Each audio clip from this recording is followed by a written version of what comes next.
오늘 설교 제목이 뭡니까? 중심입니다. 중심. 우리 교회가 세워지고 이제 2년째를 맞이하는데 하나님이 교회를 많이 축복해 주셨습니다. 그래서 제가 하나님 주신 마음이 뭐냐 하면 정말 오늘은 우리가 기초를 다지고 기둥을 세우는 날이다. 여러분 잘 들으십시오. 그런 마음을 하나님 주셨습니다.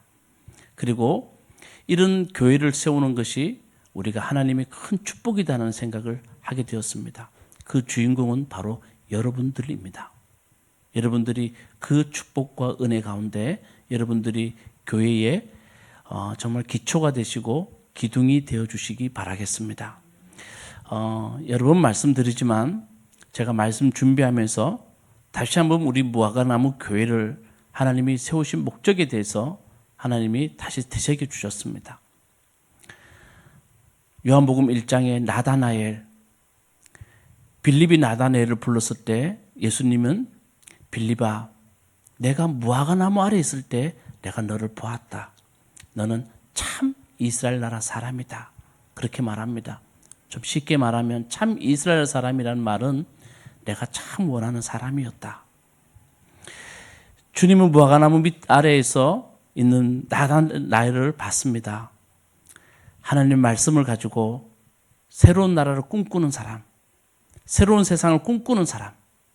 그래서 제가 마음속에 생각이 들었습니다. 하나님, 우리 교회가 정말 말씀을 가지고 새로운 세상을 꿈꾸는 교회가 되었으면 좋겠습니다.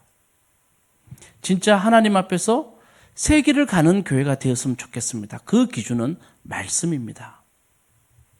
그런 마음을 하나님이 주셨습니다. 여러분 어떠세요? 여러 번 말씀드렸지만 나다나엘을 빌립을 부를 때 나다나엘이 뭐라고 했습니까? 나사렛에서 무슨 선한 것이 나겠냐? 여러분 시간이 가면 갈수록 이 말이 우리에게 큰 울림이 됩니다. 오늘날 정말 세상 사람들이 교회를 향한 눈빛이 어떻습니까? 그들의 시선이 어떻습니까? 교회에 대해서 정말 좋은 시선을 갖고 있지 않습니다. 세상 나가서 교회에서 하는 사람들이 매스컴이나 여러 가지 곳에서 들려오는 말들은 좋은 소식 하나 없습니다.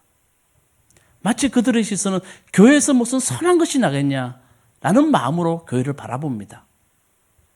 여러분 정말 시간이 가면 갈수록 이 음성이 저에게 크게 들립니다. 여러분 우리 교회에서 선한 것이 날 수 있다는 그것을 세상에 희망을 던져주는 교회가 되었으면 좋겠습니다. 그래, 교회 그런 곳이 아니야. 제가 지난주 말씀드렸습니다. 교회는 큰 소명이 있다 그랬습니다. 여러분 교회의 가장 큰 소명 한번 읽어볼까요?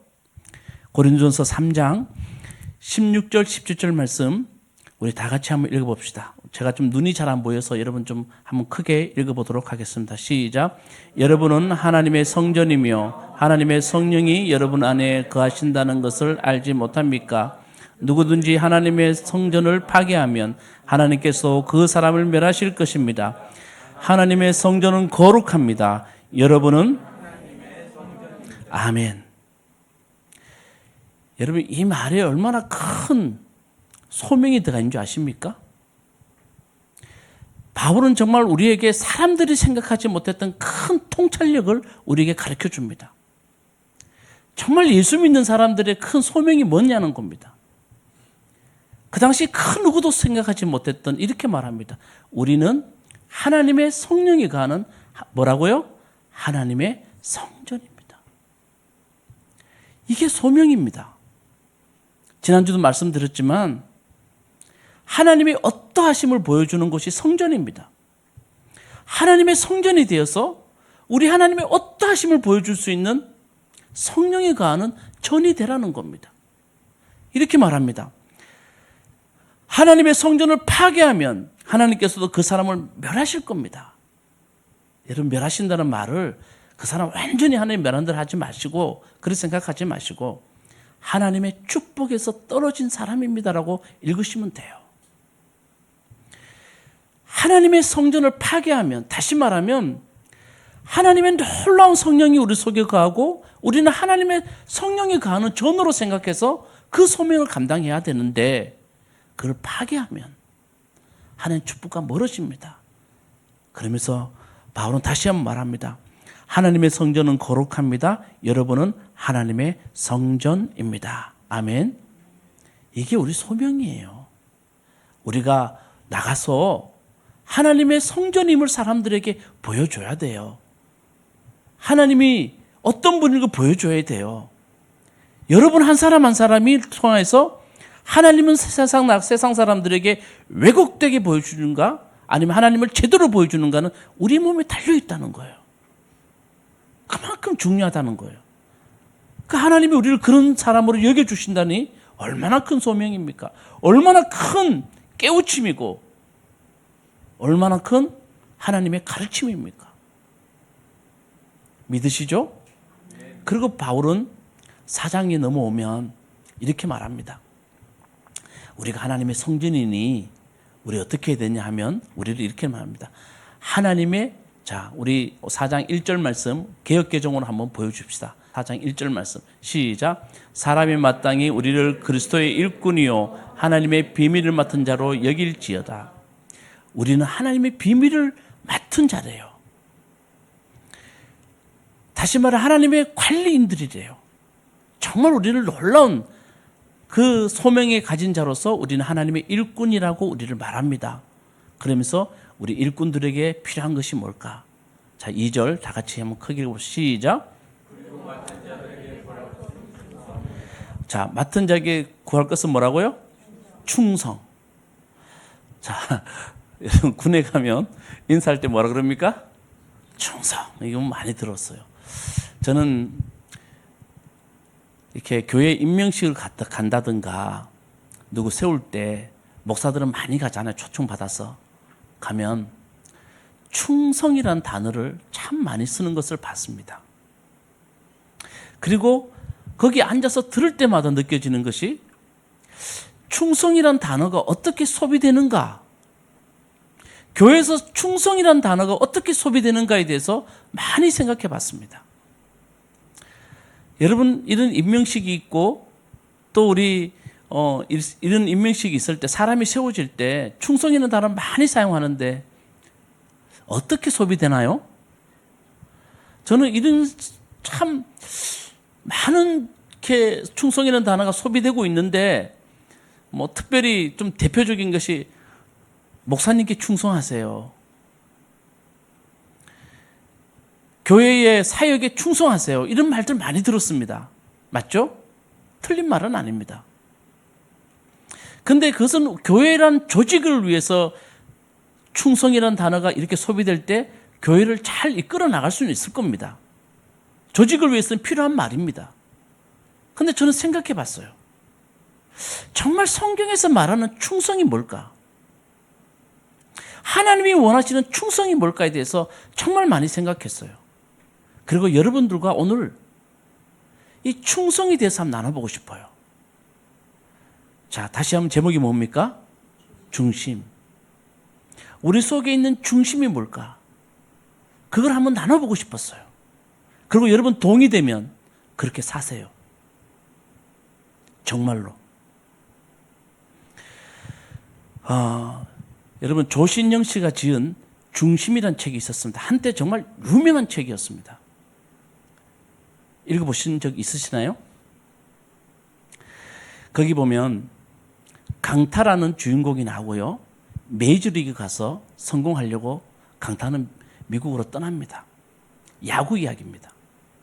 이렇게 말합니다. 야구에서 스윗 스팟이라고 있습니다. 그게 뭐냐면 중심에 맞추는 겁니다. 야구 용어로 스윗 스팟이라 그럽니다. 여기에 맞으면 공이 최고 멀리 가는 것, 최고 멀리 보내는 것을 스윗 스팟이라 그럽니다. 둥근 공, 둥근 방망이, 여기에 중심을 맞추는 것은 대단히 어렵습니다. 그렇지만 중심에만 맞추면 손쉽게 공은 최고 멀리 넘어간다는 겁니다. 이 야구 이야기를 통해서 결국은 이 소설이 들려주는 건 뭐냐 하면 우리 삶의 스윗스팟이 뭐냐는 겁니다. 중심이 뭔가. 정말 읽어보면 은혜가 됩니다. 그리스도인들이 꼭 한번 읽어봐야 할 책입니다. 자, 그 이야기를 들려주는데 소설입니다. 자, 강타라는 사람은 자기 아내 미애와 그리고 필승이와 또 연승이라는 두 아들을 데리고 미국에서 생활을 합니다. 참 어렵겠죠. 6년 만에 겨우 메이저리그에 그가 올라가게 됩니다. 그런데 메이저리그에 가서 그는 실패합니다. 필승이라는 자기 아들이 있는데 아들이 야구를 좋아해서 야구를 하다가 다른 사람 아이가 던진 공에 고구를 쓰고 있다가 여기에 공을 맞습니다. 그리고 응급실로 가게 되고 아이가 눈을 앞으로 보지 못한다는, 그럴 수도 있다는 이야기를 듣게 됩니다. 두 부부는 같이 이야기하면서 왜 우리 삶이 이렇게 혼란하고 흐트러져 있을까? 우리 삶에도 중심이 있어야 되지 않을까? 라는 말에 두 부부는 동의를 합니다. 이렇게 말합니다. 책에서. 달도 지구를 중심으로 공전을 한다. 지구는 태양을 중심으로 공전을 한다. 그러면서 이렇게 말합니다. 우리 삶의 내면의 중심을 축으로, 무엇이 중심으로 축으로 움직이는지 우리는 알아야 된다. 이렇게 말합니다. 여러분 어떠세요? 지구에도 중간에 핵이 있고요. 세포에도 중간에 핵이 있다는 겁니다. 하나님 만든 모든 것은 그 중심에 뭔가 중심을 가지고 움직인다는 겁니다. 그 중심이 뭘까? 어느 날 이 강타라는 이 타자가 경기를 마치고 왔는데 라카룸에 엘사바도르 홍이라는 너무 좋아하는 자기가 선배가 찾아옵니다. 너무 오랜만에 만납니다. 반갑게 인사하고 호텔에 갑니다. 그리고 자기 이야기를 합니다. 그때 엘사바도르 홍이라는 이 사람은 엘사바도르에서 저 정글에 가서 문명 퇴치를 위해서 일하는 한마디로 선교사입니다. 이야기를 듣다가 이렇게 말합니다. 중심이 뭔가 하면 한번 보실까요? 자, 중심이 뭔가 하면 중심. 저 한자가 두 개 합쳐지면 뭐라고요? 충입니다. 그러면 이렇게 말합니다. 우리가 중심을 찾아야 어디에 우리가 충성을 할 수 있을까? 아까 우리가 믿는 자, 맡은 자에게 구할 것은 뭐라고요? 충성. 중심이 뭔지를 알아야 충성을 하죠. 제대로 충성을 하죠. 그 중심을 찾아라는 겁니다. 그래 사람은 제대로 충성할 수 있다는 겁니다. 자, 하면 다른 걸 넘겨주셔도 돼요. 자, 먼 설교할 때 이렇게 소설 이야기를 하나, 잘 들어보세요, 그냥. 저도 소설 설교할 때 다른 이야기 하려고 하지 않습니다. 그런데 이게 중요하기 때문에 말하는 겁니다. 자, 강타의 아내 미애는 점점 두 사람 중심이 뭔지를 찾아갑니다. 미애는 아들이 병원에서 이상한 예언을 자꾸 합니다. 필승이가 예언을 들을 때마다 어떤 예언을 하냐면 미국에 무슨 재앙이 닥칠 것이다. 누구는 이렇게 될 것이다. 그 예언을 들을 때마다 미애는 가슴이 뭔가 저려옵니다. 그리고 너무 고통스럽습니다. 자기도 알 수 없음. 그러다가 병원에 있는 밑에 있는 예배당에 조용히 내려갑니다. 그리고 성경책을 펴봅니다. 그가 읽었던 성경이 바로 고린도전서 13장 1절 2절입니다. 내가 사람의 방언과 천사의 말을 할지라도 사랑이 없으면 소리나는 구리와 울리는 꽹가리가 되고 내가 예언하는 능력이 있어 모든 비밀과 모든 지식을 알고 또 산을 옮길 만한 믿음이 있을지라도 사랑이 없으면 내가 아무것도 아니요. 이 말씀을 읽습니다. 미애의 눈에, 강타의 부인의 눈에 두 단어가 눈에 들어옵니다. 예언이란 단어와 사랑이란 단어. 그런데 사랑이란 단어가 10배 이상 크게 보이는 겁니다. 그리고 깜짝 놀랐던 것이 예언을 그렇게 중요하지 않게 예언을 다루고 있다는 겁니다. 그러면서 미애는 생각합니다. 그래, 사랑이 없으면 방언과 천사의 말과 예언과 믿음도 사랑이 없으면 아무것도 아니라는 것. 특별히 예언을 너무 가볍게 다루고 있다는 것. 깜짝 놀랍니다. 그러면서 그 속에 평안이 찾아옵니다. 강타도 아들과 약속을 했습니다. 그래, 병원에 있는 아들과 너 생일 때 내가 반드시 혼놈을 쳐줄게. 근데 생일이 다가오면 갈수록 타율이 자꾸 떨어집니다. 그렇지만 엄청나게 노력합니다. 그리고 아들 생일날 타율은 떨어지지만 큰 노력 끝에 그가 탁 쳤는데 혼놈이 됩니다. 그러면서 자기가 깨닫게 됩니다. 내 삶의 스위스팟은 다른 게 아니구나. 아들을 많은 마음요? 사랑하는 마음이었구나. 그걸 깨닫게 됩니다. 그러면서 두 부부는 엘사바도르 홍이라는 너무나 좋아했던 그 선배가 비행기 타다가 가다가 비행기가 추락해서 죽습니다. 그렇지만 그가 남긴 글이 있습니다. 그 글을 우리에게 소개시켜 주는 것으로 소설은 막을 내립니다. 자, 여러분 한번 같이 읽어보도록 하겠습니다. 다 같이 시작. 사랑은 명사가 아닙니다. 사랑이 아무리 아름답고 깊다 할지라도 사랑이 움직이지 않는다면 그것은 이미 생명이 떠난 것입니다. 사랑은 행동입니다. 살아 움직이는 것이며 감동시키는 것이며 변화시키는 것입니다. 사랑은 동사입니다. 충성이란 무엇입니까? 우리가 충성해야 될 것은 사랑입니다. 오직 사랑입니다.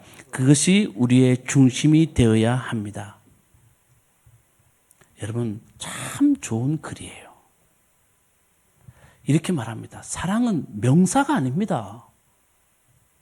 사랑은 동사입니다.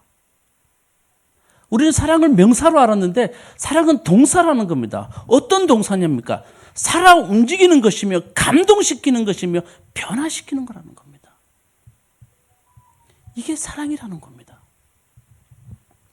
여러분, 무엇에 충성해야 됩니까? 우리가 정말 예수 믿으면서 충성해야 될 게 어디입니까? 사랑입니다. 아멘. 그 사랑은 여러분들 움직이는 것이고 변화시키는 것이고 감동시키는 겁니다.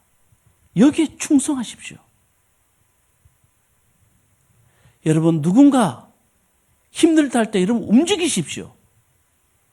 여러분들이 그 사람들에게 변화를 보여주십시오. 그리고 그들을 감동시키십시오. 이게 충성입니다. 하나님이 여러분들에게 원하는 충성은 담임 목사에게 충성하고 뭐에 충성하고 이런 충성이 아니라 정말 우리에게 원하는 충성은 사랑에 충성하는 겁니다. 사랑을 명사로 만들지 말고 동사로 만드는 일에 충성하십시오. 아멘. 이겁니다. 움직이십시오. 사랑하려고 움직이십시오. 그리고 사람을 감동시키시기 바라겠습니다. 그리고 변화시키시기 바라겠습니다. 이게 여러분 삶의 스위스팟, 중심이 되어야 됩니다. 예수 믿는 사람들은 이것이 여러분 삶의 중심이 되어야 됩니다. 그럴 때 하나님은 여러분들에게 반드시 귀한 축복의 길로 인도할 줄로 믿습니다.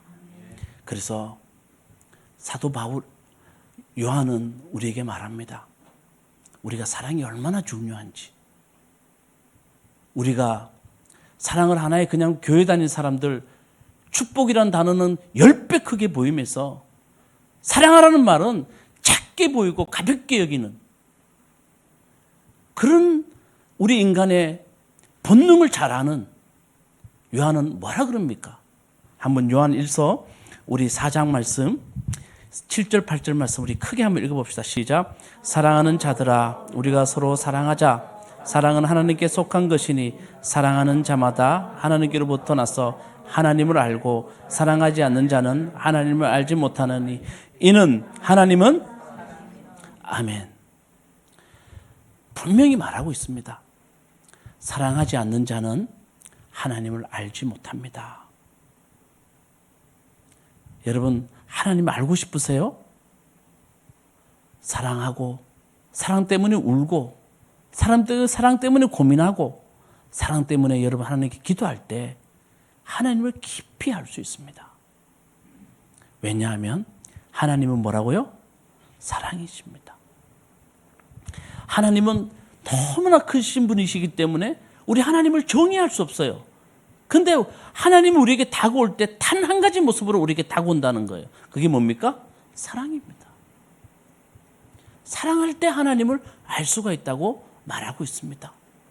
그렇게 여러분 우리가 어디에 충성해야 됩니까? 이제 우리 교회 교인분들 누가 힘들다거나 누가 어렵다거나 아니면 누가 뭘 할 때 우리 교인들부터 정말 꼭 안아줄 수 있는 사랑할 수 있는 여러분 되시기 바라겠습니다. 다시 우리 세 가지 기억합시다. 사랑은 움직이는 것이고 변화시키는 것이고 감동시키는 것입니다. 자, 다 같이 사랑은 뭐라고요? 그 다음에요? 감동시키는 거예요. 이게 사랑입니다. 이번 주에 우리 누가복음 11장 말씀 읽었습니다. 11장 24절부터 26절 말씀 우리가 읽었는데 제가 글로도 여러분에게 말씀드렸습니다. 여러분, 귀신이 어떤 사람에게 나왔습니다. 참 예수님이 이상한 이야기를 하나 들려주시죠. 나왔습니다. 근데 귀신이 나왔는데 갈 데가 없어요. 어디 갈까? 그러다가 너무 갈 데가 없으니까 자기가 나온 사람의 집에 다시 찾아갑니다. 그 사람을 찾아갑니다. 그랬더니요, 말끔히 청소되어 있고 정돈되어 있습니다. 그 어떡합니까? 자기보다 더 악한 귀신 7을 데려와서 그 집에 머물게 됩니다. 성경에 짧은 구절이지만 이렇게 말합니다. 나중 형편이 이전 형편보다 더 나빠졌더라. 아멘? 무슨 말인지 아십니까, 여러분? 예수님이 이야기를 통해서 우리에게 무슨 이야기를 들려주는지 아십니까? 비움이 있고 난 뒤에 반드시 우리가 해야 할 일은 채움이라는 겁니다. 깨끗이 비우고 난 뒤에 아무것도 채워놓지 않으면 나중 형편이 이전 형편보다 더 나빠진다는 겁니다. 반드시 너의 삶에 회개하고 비웠으면 무엇으로 채워야 할까를 반드시 생각하라는 겁니다. 여러분, 죄송하지만 우리 교회도 예외가 아닙니다. 한국 교회들이 교회를 크게 짓고 이쁘게 짓고 잘 정돈되었습니다. 그런데 왜 이 모양 이 꼴이 됐습니까? 뭘로 안 채웠습니까? 또 무엇으로 채우려고 했습니까? 이게 정말 중요합니다. 우리 교회도 마찬가지입니다. 하나님 말씀에 예외가 없습니다. 우리가 하나님 앞에 교회가 무엇으로 채워야 될까? 자, 여러분, 분명합니다. 사랑으로 채워야 될 줄로 믿습니다. 세상 나가서 우리가 사랑을 실천해야 될 줄로 믿습니다. 그러지 못한다면 분명히 기억해야 됩니다. 이전 형편이 이후 형편이 이전 형편보다 훨씬 나빠지는 일들이 우리에게 일어납니다. 그런 성경의 원리입니다. 그래서 기억합시다. 여러분, 그러기 위해서는 꼭 한 가지 기억합시다. 저는 예전에 차가 있는데 한번 말씀드렸나요? 이렇게 손가락 이렇게 하고 차문을 탁 닫는데 내 손가락이 보였어요. 손가락을 뺄 수 있는 시간이 없었어요. 눈에 보여요, 그냥. 탁 닫았는데 여기가 완전히 뭉개졌어요. 피가 그 자리에서 추추추 떨어졌어요. 그리고 이걸 너 얼마나 아픈지 이걸 잡고 정말 소리 질렀어요. 너무 아팠어. 우리 강목사님 있을 때요. 알아요. 그리고 난 뒤에 여러분, 여기 손가락이 새로 날 때 한 몇 달이 기억 안 나지만 오래 걸려요. 손가락이 아니고 뭐죠? 손톱 새로 날 때. 근데요, 정말 이 손톱이 날 때 온 신경이 여기 가 있어요. 잘 때도요, 손톱이 날 때 이게 막 올라오면요, 여기 이불에 좀 걸릴까 싶어서 계속 신경 쓰고요. 되게 신경 써요. 요거 하나 가지고. 제가 무슨 이야기 들린 줄 아십니까? 여러분, 우리 모두는 관계 가운데 있습니다. 반드시 기억하십시오. 저는 인문학의 최고의 인문학은 뭐냐 하면 다른 게 아니고 모두는 관계 가운데 있다. 서로 영향 주고 영향 받는 가운데 있다. 작은 것 하나라도 우리는 다 영향을 받는다. 아멘. 여러분 혼자 잘 될 일은 절대 없어요. 우리가 물질로 따지면 여러분 혼자 잘 될 수 있어요. 그런데 우리 영혼은 다 영향받게 돼 있습니다. 아멘. 그러니까 여러분 우리 서로 사랑하면 여기에 사랑의 꽃이 필 줄로 믿습니다. 저는 제가 좋아하는 한 가지 마지막 말씀드리고 마칠게요. 제가 좋아하는 목사님이 부자와 나사로 이야기하면서 부자는 지옥 가고 나사로는 어디 갑니까? 아브라함의 품에 갔다고 성경 기록되어 있습니다. 그러면서 이렇게 말하더라고요. 여러분 거기 보면 왜 부자가 지옥 가고 나사로가 아브라함 품에 갔는지 성경에 안 나와요. 이유를 말하지 않아요. 그런데 목사님은 그 말씀을 읽고 난 뒤에 큰 소리로 우리에게 가르쳐 줬습니다. 그분의 해석이지만 자기는 이 죄라고. 그게 무슨 죄인 줄 압니까? 잘 먹고 잘 산 죄. 혼자만 잘 먹고 잘 산 죄. 저는 그 말씀을 듣는 순간에 제 정말 가슴에 크게 울림을 받았습니다. 우리가 여러 가지로 해석할 수 있습니다. 그렇지만 그분의 해석이 저한테 큰 울림이 되었습니다. 그래요. 혼자만 잘 먹고 잘 산 죄. 그게 부자를 저렇게 만들었구나. 자, 여러분, 우리 정말 서로 관계 가운데 있는 줄 알고 가정에서나 교회에서나 정말 우리 한 가지, 하나님, 나는 하나님을 믿었으니 당신이 사랑이시니 내 삶의 중심은 사랑입니다. 사랑에 충성하겠습니다. 여러분 그 마음 우리 오늘 임명 예배 때 또 여러분 각자의 마음속에 꼭 가지시기 바라겠습니다. 그래서 오늘 정말 우리 교회가 사랑으로 하나 되면 무조건 교회는 정말 사랑의 꽃이 피고 부흥의 꽃도 필 줄로 믿습니다.